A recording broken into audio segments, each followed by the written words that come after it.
la cause immédiate de ce nouveau film est venue en fait d'un discours de Nicolas Sarkozy et d'une anecdote, ou en tout cas d'un fait concernant en fait un concours d'administration où il mettait en évidence le côté un peu obsolète d'interroger des futurs administrateurs sur la princesse de Clèves. Et en même temps, avec une conclusion assez dure, en disant, vous imaginez quel spectacle que ce serait d'interroger la guichetière sur la princesse de Clèves. Et ça vous a fait réagir et vous avez eu envie en fait, de faire un film, peut-être, même nourri par un désir, je sais, antérieur, mais en tout cas, c'est cette chose-là qui vous a fait réagir. Nicolas Sarkozy est une grande source d'inspiration pour le cinéma français, je pense, et pour le peuple français en général. Non, mais c'est vrai que c'est après, bon, c'est des discours de politique, on sait bien, mais cette idée toujours de... Et en fait, c'est vrai que chez Sarkozy, en fait, c'est revenu assez souvent. C'était là au moment de la campagne électorale, cette déclaration qu'il avait faite, en fait, comme quoi il trouvait que c'était un sadique ou un imbécile qui avait mis, en fait, au programme la princesse de Clèves pour un concours d'administration. Et effectivement, il disait après que, imaginez la guichetière, si vous voulez parler de la princesse de Clèves, comment vous allez être reçu. Donc une espèce de truc comme ça, quand même, qui me semblait, moi, insensé, à la fois de méconnaissance, on va dire, de l'importance des œuvres littéraires qui traversent les arts, en fait, comme si soudain des œuvres écrites ou réalisées il y a des siècles passés n'avaient plus aucune résonance à aujourd'hui. Donc déjà, je trouvais que c'était une idée quand même un peu étonnante, on va dire, pour quelqu'un qui se lançait comme ça pour la présidence. Et puis après, il l'a redit en fait là par rapport à des discours sur l'éducation nationale. Et la princesse de Clèves est, je pense, dans son esprit une espèce de symbole comme ça d'œuvres poussiéreuses et désuètes, vraiment inadaptées en fait à l'éducation. Et c'est vrai que moi j'ai toujours pensé l'inverse vraiment de ça. J'ai toujours pensé que l'adolescence c'était plutôt une période assez bénie, on va dire, pour être confronté à des chocs esthétiques et artistiques.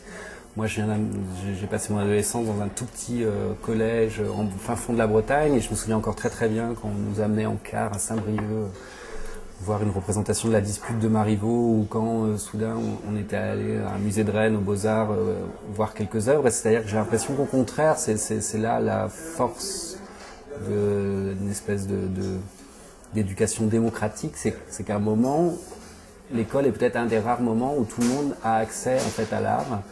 Et chez certains, ça révèle des choses, chez d'autres non, ça les ennuie.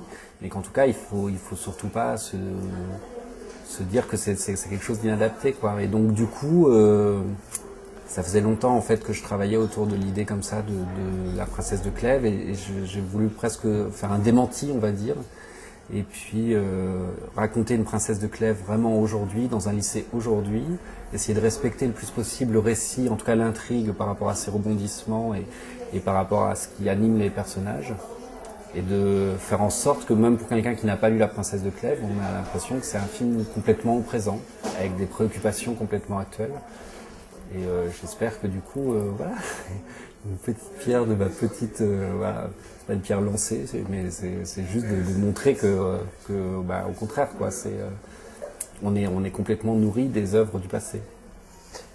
Comment ça s'est passé ? C'est des réponses beaucoup trop longues pour la télé que je suis en train de faire là, non ? Alors, c'est pas grave. J'ai repris votre question. Je sais pas si c'était ce qui. Non, mais voilà. de toute manière, je ferai aussi l'interview sur Internet, dans sa version intégrale voilà. De 4h30. Exactement. On va poursuivre. Comment ça s'est passé en fait l'adaptation qui n'en est pas vraiment une, puisque c'est très librement inspiré. Votre film est très librement inspiré. Vous avez travaillé avec Gilles Torrent. Alors j'aurais voulu que vous me parliez du processus de travail d'écriture. Avec Gilles Torrent, déjà, c'est une histoire d'amitié. C'est-à-dire, c'est quelqu'un que j'avais rencontré quand moi j'étais étudiant et que je suis arrivé à Paris. Il m'avait aidé à écrire mon premier court-métrage, mon seul court-métrage d'ailleurs, qui n'était pas fameux d'ailleurs, je pense. Et depuis, en fait, on se revoit très très régulièrement. Et donc, à un moment, je lui avais dit, tiens, j'ai envie de travailler sur La Princesse de Clèves. On avait nous-mêmes démarré un projet, en fait, ensemble, qui est un projet un peu historique, qui était un peu lourd, et qu'on n'a pas encore réussi, en fait, à financer. Enfin, et donc, du coup, je lui ai dit, tu veux pas venir avec moi, là, sur La Princesse de Clèves? Il a relu le roman, on a passé plusieurs repas, parce que le travail avec un co-scénariste est principalement fait de repas, et plus ou moins consistants. Et donc après, en fait, on a démarré, parce que moi j'aime bien que l'écriture du scénario réponde aussi à une urgence et puis à une espèce de grâce, quoi, de pas être dans un truc laborieux, etc. Donc moi j'ai démarré en fait le scénario, je lui ai envoyé une trentaine de pages, il a continué, il me l'a renvoyé. Et c'est vrai qu'on l'a fait en fait presque plus avec le souvenir qu'on avait de la lecture et puis une espèce d'envie comme ça je sais pas, de s'intéresser après à des vrais personnages. Et du coup, ce qui fait que le scénario n'est pas vraiment un scénario de correspondance ou d'adaptation littéraire, même si, comme on l'avait relu vraiment juste avant de l'écrire, on avait très en mémoire, on va dire, toutes les clés. Et moi, il y avait les scènes, j'avais précisé quand même à Gilles les nœuds de l'histoire que je voulais absolument retrouver en fait dans le film. Et donc ça a été une écriture assez joyeuse et assez rapide. Très vite, on s'est dit qu'on allait faire un travail sur la langue et sur les dialogues et surtout éviter le parler un peu Jones, voilà. Donc éviter absolument un mot de verlan et une espèce de parler qui moi me semble toujours assez fabriqué au cinéma et auquel je crois assez peu, parce que finalement quand vous parlez avec des adolescents, le fait qu'ils sont justement dans un cadre scolaire, vous apercevez qu'ils ont une syntaxe et tout ça qui sont souvent beaucoup plus riches que celle des adultes, mais que voilà quoi, cette espèce de parler de jeunes, c'est un truc pour le coup assez médiatique, enfin un truc un peu faux comme ça, l'histoire on va dire de donner une représentation de la jeunesse qui rassure tout le monde. Et donc voilà, donc on a travaillé sur une langue qui a un petit peu soutenu sans être littéraire, je pense. Et puis dans cette idée aussi de travailler sur un sentiment de permanence en fait par rapport à l'adolescence.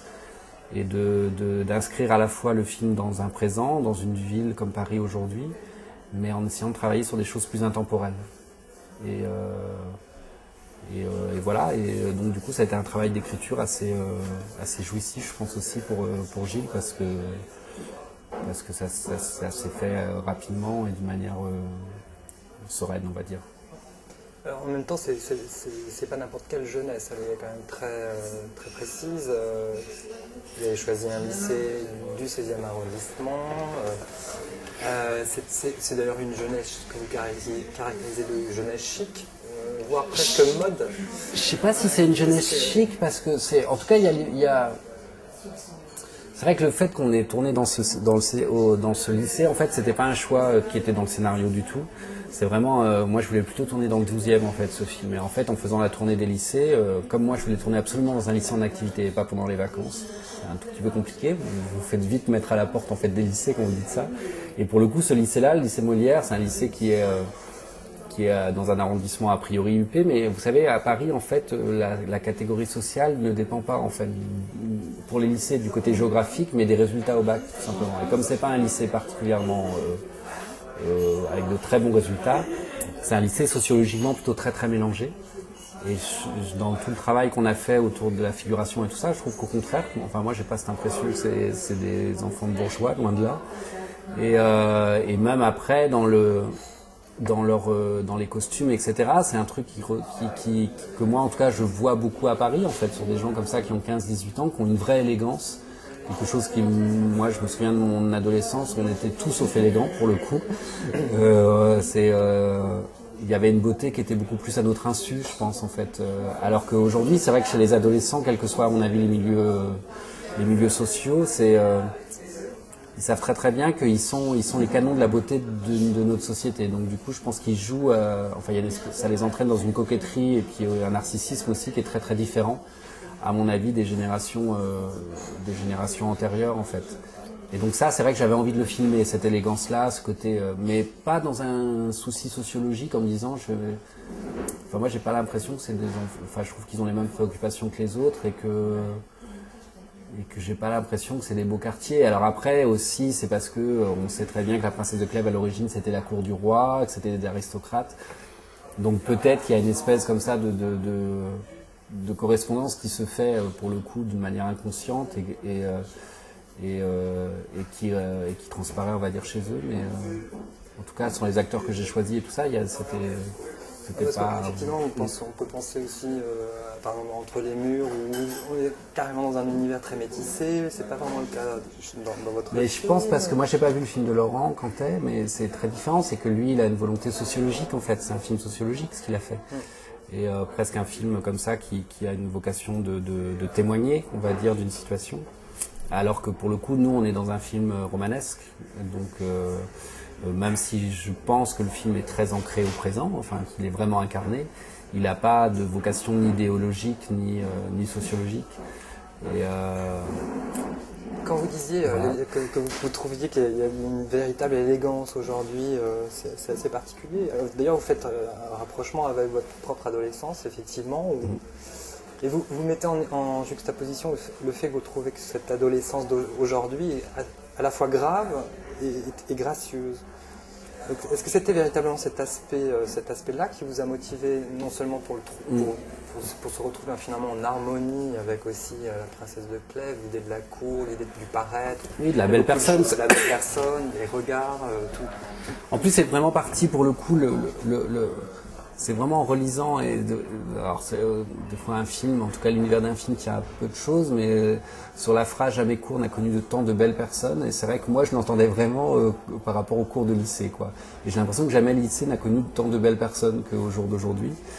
Et encore une fois, je l'explique vraiment par ça, hein, par cette idée que je pense que c'est des gens, enfin je vois pour les avoir pas mal côtoyés, etc., que des gens de 16 à 20 ans, en fait, c'est-à-dire que je pense que l'adolescence a toujours été un objet de désir pour les adultes, on va dire. Mais en tout cas, c'était pas des canons de la beauté. C'est vrai qu'aujourd'hui, vous feuilletez n'importe quel magazine ou vous voyez n'importe quel défilé. En fait, ils ont tous, que ce soit garçons et filles, en fait, les canons de la beauté, il faut que c'est moins de 18 ans, en fait. Et donc, du coup, je pense ils ont intégré cette idée-là et que ça leur donne aussi du coup une gravité. C'est-à-dire que moi j'ai me souvenir d'une adolescence où pour le coup la sexualité était assez débridée, mais elle était assez entre nous. Et elle était grave, mais parce qu'il y avait le sida, etc. Mais en tout cas elle n'était pas grave dans le sens où on n'avait pas le sentiment, je pense, d'être des objets de désir aussi forts. Et puis qu'on n'était pas gracieux pour le coup. En tout cas, enfin, moi j'ai vécu mon adolescence dans les années 80. Et rien que l'idée de la coquetterie, par exemple, chez les garçons, fallait plutôt au contraire ne jamais avoir un habit neuf ni rien, quoi. C'était super mal vu. Alors qu'au jour d'aujourd'hui, c'est assez impressionnant. Et encore une fois, dans tous les lycées, parce que même si vous allez dans le 20e, les petits blacks du 20e, etc., ils ont des fringues dans du sportswear, etc., qui coûtent très très cher et tout ça. Et c'est assez étonnant, en fait, cette espèce de mise en valeur d'eux-mêmes, en fait, ce narcissisme qu'ils ont. Mais qui est pas, que moi je ne dénonce pas du tout, hein, qu'au contraire, je trouve qu'il est même assez troublant parfois pour les adultes.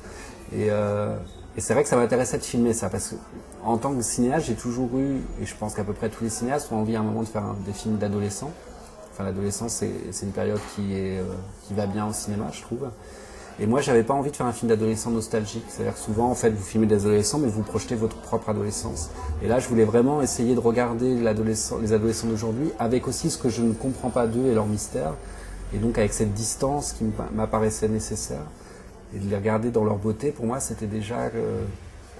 Pour moi, c'est aussi témoigner. Alors, pour le coup, c'est peut-être pas un témoignage sociologique, c'est un témoignage plus de l'ordre de l'impression et de l'ordre de la beauté, parce que ça correspond mieux au genre de cinéma que je fais aussi.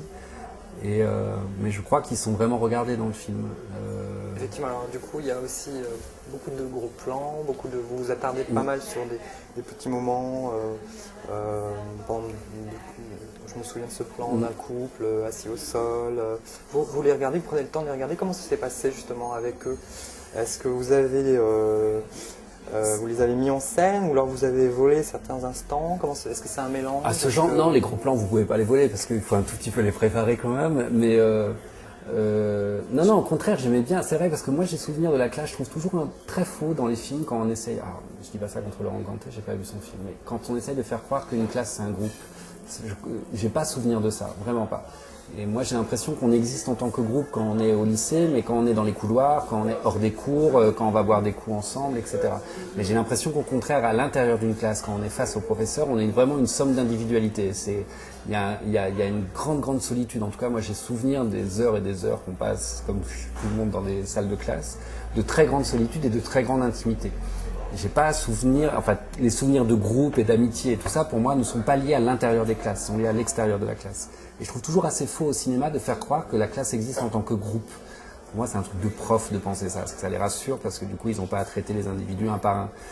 Et on peut dire, ah, c'est un groupe. Mais et donc, du coup, dans cette idée comme ça d'individu, de solitude, j'ai essayé de faire en sorte de vous remarquerez que dans la majorité des scènes de classe du film, il y en a pas mal, en fait, de les filmer en gros plan. Il n'a jamais filmé des plans larges où ils existent en tant que groupe, mais d'essayer de filmer l'intimité de chacun et la solitude de chacun.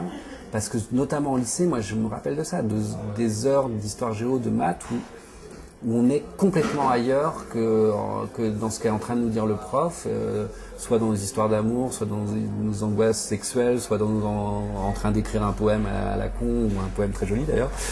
Mais et que ça m'intéressait vraiment de filmer ça, et du coup de les regarder pour de vrai. Donc ça, c'est des plans qui sont forcément très mis en scène. Par contre, c'est vrai que je voulais tourner dans un lycée en activité parce que je tenais à ce que tout ce qui soit les déambulations dans les couloirs, tout ce qui est cours de récréation, etc. Pour le coup, dans un lycée comme ça, c'est 1000 personnes soudain. Donc voilà, on n'avait pas un budget de baignure non plus. Et du coup, c'était intéressant d'avoir le mouvement. C'est-à-dire que je voulais vraiment que les moments de classe soient des moments suspendus, très fixés, un peu presque voilà, comme des papillons soudain qu'on fixe. Et puis que quand on sort de la classe, au contraire, d'être dans le mouvement et là, dans l'amitié et dans le groupe. Et pour le coup, ça, c'est vrai que c'est des plans qui sont faits d'une manière beaucoup plus documentaire. C'est-à-dire avec une caméra, enfin avec des instants qu'on... Moi, je suis pas sur la caméra volée, c'est-à-dire que je pense que plus on montre une caméra, moins les gens la voient. Donc, c'est le truc de chez Hitchcock, quoi, toujours voilà, l'arme du crime qu'on ne voit pas, il faut que ça soit posé vraiment bien en évidence. Donc, je crois que c'est pareil sur la caméra. Donc non, moi je déteste les caméras volées, donc c'était juste que voilà, on a vécu un mois au rythme du lycée, c'est-à-dire qu'on était à l'intérieur des classes vraiment quand eux étaient en cours, quand ça sonnait on était obligé de sortir parce que ça faisait du bazar, et que du coup on tournait des plans en fait dans les coursives, au moment des récrés, donc il fallait aller très très vite, ça durait un quart d'heure, et puis hop on retournait en salle de classe, donc on a vraiment, quand on était dans le lycée, bon le film ne se passe pas qu'au lycée, mais on a essayé de se mettre à leur rythme, et puis au bout d'un moment... Je crois que ça fait aussi partie de ce truc d'adolescence, c'est que, rappelez-vous quand vous étiez adolescent, à 15-16 ans et tout ça, on sait très très bien quand on est photographié et on est très très fort pour faire croire qu'on ne savait pas qu'on était photographié et pour gueuler après coup. Et je pense que c'est pareil quand on est filmé en tant qu'adolescent dans un lycée, c'est-à-dire qu'une fois qu'on disait couper, ils disaient « Ah, quoi hein, on nous a photographié », mais ils le savaient très très bien et voilà quoi, ça fait partie de la jouissance adolescente, je pense que d'être regardé... d'être vraiment regardé quoi.